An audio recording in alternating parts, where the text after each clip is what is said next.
भारत माता की जय। वंदे मातरम वंदे मातरम वंदे मातरम जय श्रीराम जय శ్రీరామ్. ఈరోజు మనం పెద్ద దేవుడిగా పిలుచుకునేటువంటి అగస్త్యేశ్వర స్వామి గుడిలో పెడంలో ఉన్నాం. ఇలా చాలాసార్లు నేను వచ్చాను, చాలా సంతోషం. ఇప్పుడు కూడా కార్తీక మాసంలో స్వామి దర్శనం చేయడం చాలా ఆనందకరం.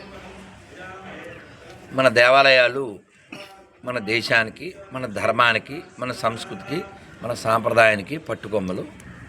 వీటిని కాపాడుకోవాల్సిన బాధ్యత మనకుంది. ముఖ్యంగా హిందువులు ఎవరో దీన్ని చూస్తారు, ఎవరో వచ్చి చేస్తారు అని ఏమీ అనుకోకండి. ఎవడు రాడు.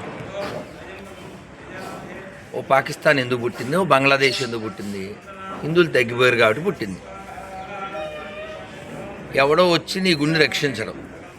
నువ్వు వెళ్ళేటప్పుడు ఏదన్నా గణపతి ఫెస్టివల్లోనో లేకపోతే ఇంకో రథయాత్రలోనో ఎవడైనా నీకు పాలు మజ్జిగో ఎవరన్నా పంచిపెట్టాడంటే అందులో వాడి శరీరంలోంచి ఏదో ద్రవం కలిపి పంచిపెడుతుంటాడు. ఎవడైతే హిందువు కాదో వాడు పంచిపెడతాడు.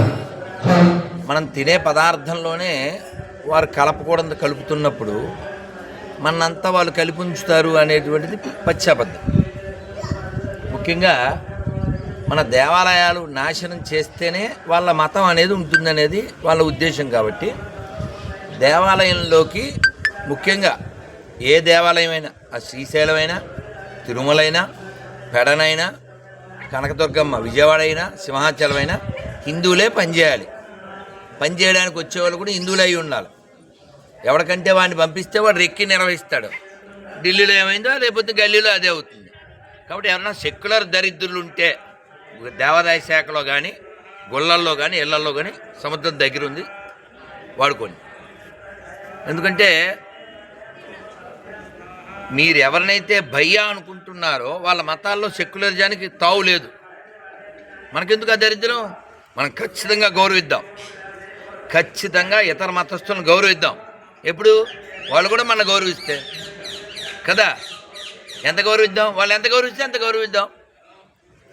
వాడు నా రాముడిని ఎంత గౌరవిస్తాడో నేను వాడి దేవుడిని అంతే గౌరవిస్తాను. వాడు నా శివుణ్ణి ఎంత గౌరవిస్తాడో మేము అంతే గౌరవిస్తాం.